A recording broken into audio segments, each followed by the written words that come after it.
আমি আপনাদের সামনে স্পষ্ট বলি, আমার বক্তব্যের কিছু ভাষা করা হয়ে যেত, যুবক ছিলাম তো তখন। এই ভাষার কারণে হয়তো ওলামায়ে কেরাম আমার কথা একটু কষ্ট পেয়েছেন। আমি আজকের এই লালখান বাজার মাদ্রাসা থেকে বলছি, আমার কথায় যদি কেউ কষ্ট পেয়ে থাকেন, বিশেষ করে আমার কওমি অঙ্গ ওলামায়ে কেরামরা, আমি তাদের কাছে করজোড়ে ক্ষমা চাচ্ছি। আমি আপনাদের সন্তান, আমি আপনাদের বাচ্চা। খেতে যে নামে তার পায়ে কাদা লাগে, আমি খেতে নেমেছিলাম, কাদা লেগেছিল কিছু, সেই কাদাগুলো ধুয়ে মুছে পরিষ্কার করে আপনাদের খেদমতে এসেছি।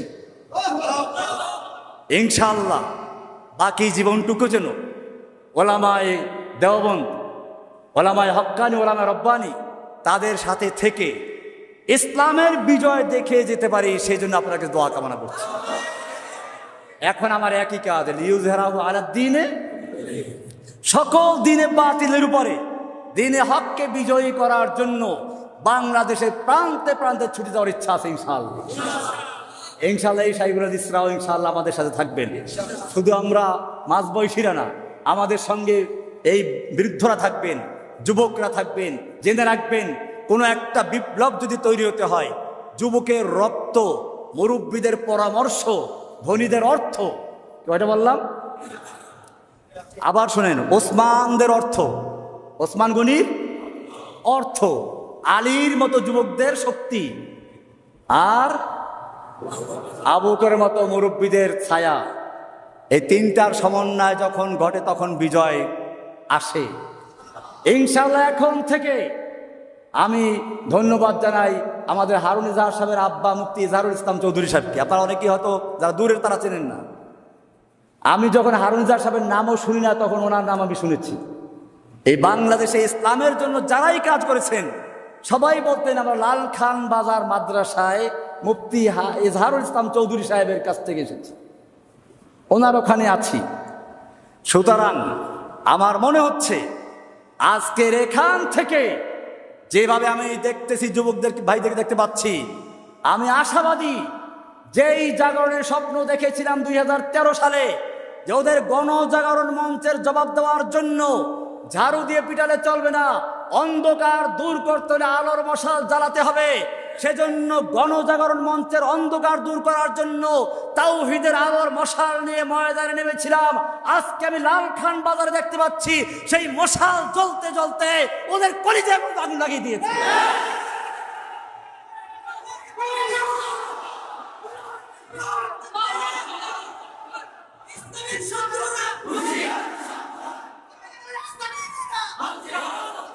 সুতরাং যখন আমাকে আহলে হাদিস বলে প্রচার করা হলো, তা দিয়ে কাজ হলো না। এরপরে ধরলো সবচেয়ে বড় অস্ত্র, জঙ্গি। এই জঙ্গি শুধু আমাকে নয়, যেই কোনো ইসলামের জাগরণ তৈরি করার মতো কোনো প্রোগ্রাম নিয়ে মাঠে এসে তাকে জঙ্গি বলা হয়েছে। সুতরাং আমাদের পিছনে এখনো লাগা আছে। এখন থেকে যদি আমাকে বা অন্য কাউকে, যে কোনো আলেমকে যদি কোনো তকমা দেওয়া হয়, যদি কোনো রকম অপবাদ দেওয়া হয়, সেটা হোক মামুনুল হক, হোক হারুন ইজহার, হোক জসিমুদ্দিন রহমানি, হোক গুনবী, হোক আলী হাসান উসামা, হোক রফিকুল ইসলাম মাদানী, এরকম আরো যাদের নাম না জানা আছে, আপনারা প্রত্যেকটা আলেমের পক্ষে ঢাল হয়ে ইনশাআল্লাহ তাদেরকে বাঁচাবার রক্ষা করবেন ইনশাআল্লাহ। আপনারা সেই ঢাল, আপনারা সেই যুবক যারা রাসূল সাল্লাল্লাহু আলাইহি সাল্লামকে উহুদের ময়দানে তিনি একা হয়ে পড়েছেন, তীর তরবারির আঘাত আসছে, সাহাবায়ে কেরাম নিজেদের বুকটাকে ঢাল স্বরূপ পেতে দিয়েছেন। আমি চাই বাংলাদেশের ছাত্র জনতা যারা পুলিশের গুলির সামনে নিজের বুক পেতে দিয়েছ, আবারও যদি কোনো আলেমের উপর আক্রমণ আসে, কোনো আলেমকে জেলে ঢুকাবার চক্রান্ত করা হয়, তোমাদের সেই বুকের তাজা রক্তে মাঠে অবতরণ করতে হবে ইনশাআল্লাহ। अब हमारा एक ही काम इंतकाम। ভাইরা আমার, এই ময়দানে যদি অবতরণ হন, জেনে রাখবেন তারা মরে না, তারা মরে না। ওই জন্য বলছিলাম, কতলে হুসাইন দর হकीकत মরগে यजीद है, ইসলাম জিন্দা होता है हर करबला की बात। সুতরাং কোনো বাতিলের রক্তচক্ষুকে ভয় না পেয়ে আমাকে দুইবার ক্রস ফায়ার দেওয়ার জন্য নেওয়া হয়েছে। আমি জেলখানার কোনো ইতিহাস বলতে চাচ্ছি না, ওটা আমার মধ্যে আল্লাহর মধ্যে থাকবে। কিন্তু আমার সবচেয়ে বাধা লেগেছিল, আপনাদের শোনা দরকার এটা।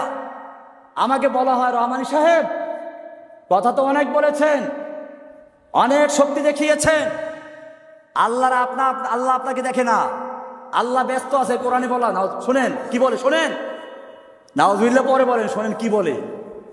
তারা বলতে চায় কোরআনে আছে ওই যে ইয়াসআলুহু মান ফিস সামাওয়াতি ওয়াল আরদি কুল্লু ইয়াউমিন হুয়া ফি শান, কয় যে আল্লাহ তো এখন ব্যস্ত আছে। শান মানে তারা ব্যস্ত বুঝাইছে, যে আল্লাহ তো এখন ব্যস্ত আছে। সানাফুরুগু লাকুম আইয়ুহাস সাকালান, আল্লাহ আমাদেরকে থেরেট দিয়েছেন ধরবো, তো যখন ধরবে তখন বুঝবে, এখন তো আমরা আপনাকে ধরছি, এখন আমরা যা করি আল্লাহ আমাদের ধরবে না। চিন্তা করেন কোরআন কি কত অপব্যাখ্যা করছে। এটা নিশ্চয়ই কোন শয়তান ওদেরকে শিক্ষা দিয়েছে। আমি তখন প্রতিবাদ করেছিলাম, এরপরে আমাকে ক্রস ফায়ার দেওয়ার জন্য নিয়ে গেল।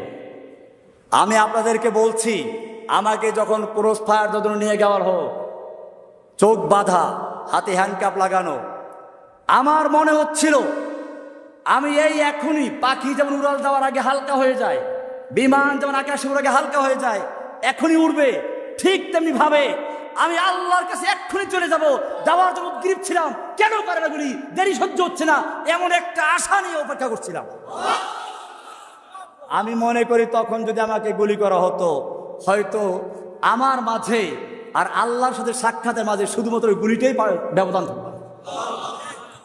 কাজে ভয় পাওয়ার কোনো কারণ নেই, ভয় পাওয়ার কারণ নেই।